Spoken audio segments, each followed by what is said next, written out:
attention please. It's time for the final countdown. The show starts in 10, 9, 8, 7, 6, 5, 4, 3, 2, 1, go!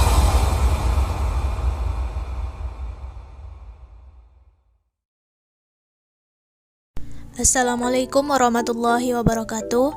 Kami dari kelompok 6 akan mempresentasikan tentang gangguan mood dan bunuh diri, yang beranggotakan Ainal Mazni dengan NIM 2015040090, Erina Septiandini dengan NIM 2115040046, Farah Riba Tamsil dengan NIM 2115040082, dan Akmal Kabila dengan NIM 2115040153.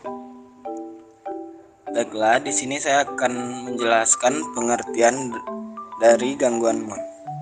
Yaitu gangguan mood adalah gangguan pada mood yang berlangsung sangat lama, tidak seperti biasanya atau parah dan cukup serius, sehingga menghambat fungsi sehari-hari. Ada berbagai jenis gangguan mood, termasuk gangguan depresi atau unipolar, seperti gangguan depresi mayor dan gangguan distimik, dan gangguan yang melibatkan perubahan mood seperti gangguan bipolar dan gangguan siklotimik.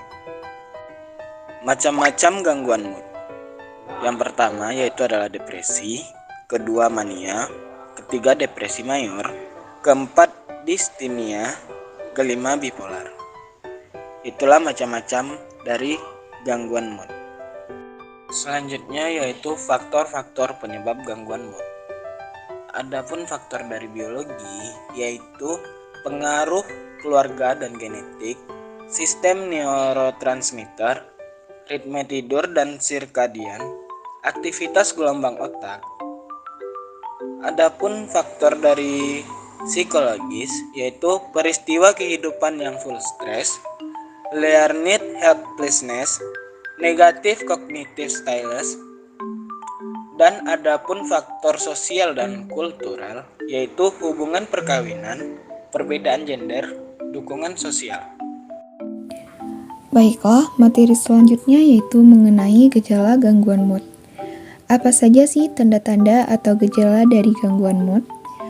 Biasanya, gejala yang timbul pada penderita gangguan mood berbeda-beda. Hal ini tergantung pada jenis gangguan mood serta usia masing-masing penderitanya. Namun secara keseluruhan, berikut adalah tanda-tanda atau ciri-ciri dari gejala gangguan mood. Yang pertama ditandai dengan perasaan sedih, cemas, atau hampa yang terus-menerus terjadi. Yang kedua, merasa putus asa atau tidak berharga. Yang ketiga, kurang energi atau merasa lesu. Yang keempat, rasa bersalah yang berlebihan. Yang kelima, kehilangan nafsu makan atau makan berlebihan.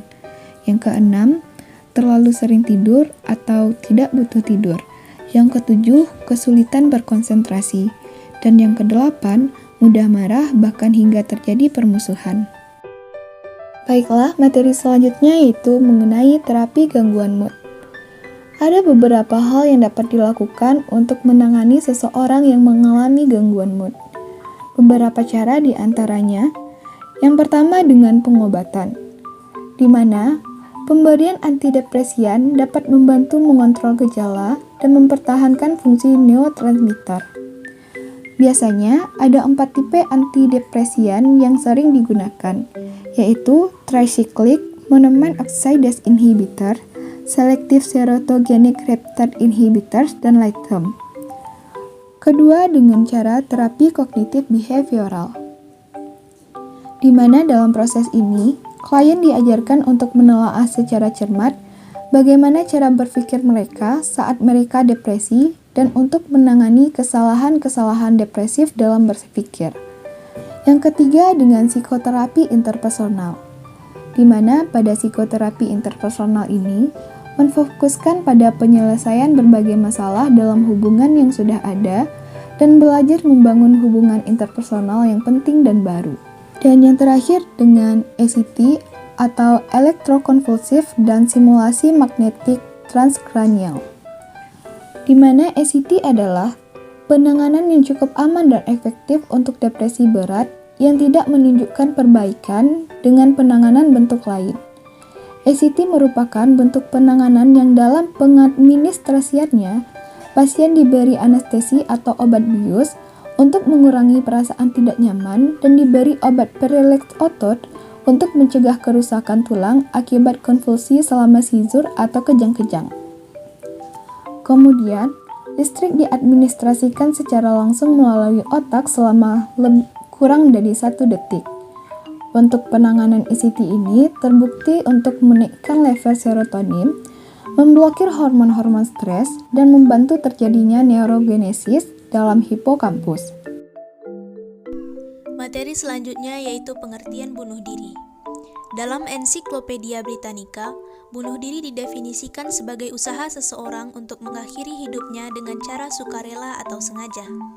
Menurut aliran Human Behavior, bunuh diri adalah bentuk pelarian parah dari dunia nyata atau lari dari situasi yang tidak bisa ditolerir, atau juga merupakan bentuk regresi ingin kembali pada keadaan nikmat, nyaman, dan tentram. Macam-macam bunuh diri yaitu yang pertama ada gantung diri, kedua melukai diri dengan benda tajam, yang ketiga menelan racun atau obat-obatan sampai overdosis, selanjutnya menjatuhkan diri dari atap gedung, yang kelima membakar diri, dan yang keenam menabrakkan diri. Selanjutnya yaitu faktor-faktor penyebab bunuh diri. Terdapat banyak faktor yang dapat mengakibatkan seseorang melakukan percobaan bunuh diri. Menurut Hussein tahun 2005, diantaranya yaitu: pertama, adanya gangguan psikologis.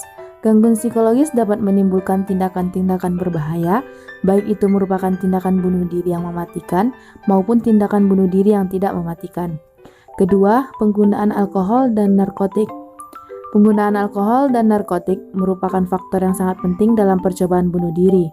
Hal ini dapat dilihat dari berbagai penelitian yang menunjukkan bahwa penggunaan narkotik dan obat-obatan lainnya ikut ambil bagian dalam kasus bunuh diri dengan persentase antara 25% sampai 55%. Yang ketiga, krisis kepribadian. Beberapa penelitian terkini menunjukkan bahwa krisis kepribadian merupakan faktor penting dalam melakukan percobaan bunuh diri. Yang keempat yaitu penyakit-penyakit jasmani. Penyakit-penyakit jasmani termasuk hal-hal yang paling sering mengakibatkan bunuh diri, khususnya bagi orang-orang tua. Rasa sakit merupakan faktor penting dalam sekitar 20% dari kasus bunuh diri yang dilakukan orang-orang tua. Kelima, faktor-faktor genetis. Para pakar yang akhir-akhir ini meneliti bunuh diri secara biologis menyatakan bunuh diri memiliki kesiapan-kesiapan genetis. Hal ini mengacu pada kenyataan bahwa depresi dan penyakit-penyakit lainnya memiliki kesiapan genetis. Yang keenam, perubahan dalam bursa kerja. Krisis moneter dan ekonomi di dunia mengakibatkan bertambahnya pengangguran dan menimbulkan bahaya yang serius. Yang ketujuh, kondisi keluarga. Kebanyakan remaja yang memiliki perilaku bunuh diri menghadapi berbagai problem keluarga yang membawa mereka pada kebimbangan tentang harga diri, serta menemukan perasaan bahwa mereka tidak disukai, tidak diperlukan, tidak dipahami, dan tidak dicintai. Kehilangan cinta ini bisa terjadi karena faktor kematian, perceraian, atau menurunnya kasih sayang orang tua dan orang-orang yang memiliki kedudukan penting dalam kehidupan seseorang. Yang terakhir yaitu pengaruh media massa. Berita tentang bunuh diri kadang dapat memicu tindakan bunuh diri, terutama bagi orang-orang yang memang telah mempersiapkan diri untuk melakukannya. Ketika mereka tahu bahwa orang yang mati bunuh diri sebelumnya hidup dengan posisi dan keadaan yang sama dengan yang mereka alami, maka itu bisa mendorong mereka untuk meniru dan melakukan perbuatan yang sama. Materi selanjutnya yaitu tanda awal bunuh diri. Menurut Santrok tahun 2003, terdapat tanda-tanda awal bunuh diri, khususnya pada remaja, yaitu sebagai berikut. Yang pertama, mengancam akan bunuh diri.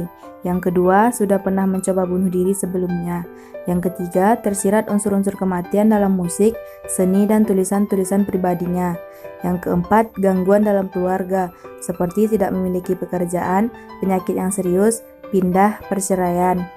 Yang kelima, yaitu perubahan pola tingkah laku yang dramatis. Misalnya remaja yang senang sekali berteman dan berkumpul dengan banyak orang berubah menjadi pemalu dan menarik diri. Yang terakhir yaitu menarik diri dari lingkungan, misalnya anggota keluarga dan teman, lalu merasa disingkirkan oleh orang yang berarti bagi dirinya. Materi yang terakhir yaitu pencegahan tindakan bunuh diri. Ada beberapa upaya pencegahan yang dapat dilakukan. Menurut Edwin Steinman, seorang pelopor yang mengembangkan strategi umum dalam pencegahan bunuh diri mengungkapkan 3 hal, yaitu sebagai berikut. Yang pertama, mengurangi penderitaan dan rasa sakit psikologis yang mendalam. Menurut beberapa ahli, pelaku percobaan bunuh diri biasanya memiliki setidaknya 1 gangguan psikologis yang mendasarinya, sehingga penanganan secara psikologis dianggap upaya yang sangat tepat untuk mencegah bunuh diri. Yang kedua yaitu membuka pandangan, yaitu memperluas pandangan yang terbatas dengan membantu individu melihat berbagai pilihan selain pilihan ekstrim dengan membiarkan penderitaan dan ketiadaan terus berlangsung. Yang terakhir yaitu mendorong orang yang bersangkutan meskipun hanya selangkah dari tindakan yang menghancurkan diri sendiri. Demikianlah presentasi dari kelompok kami. Atas perhatiannya kami ucapkan terima kasih. Assalamualaikum warahmatullahi wabarakatuh.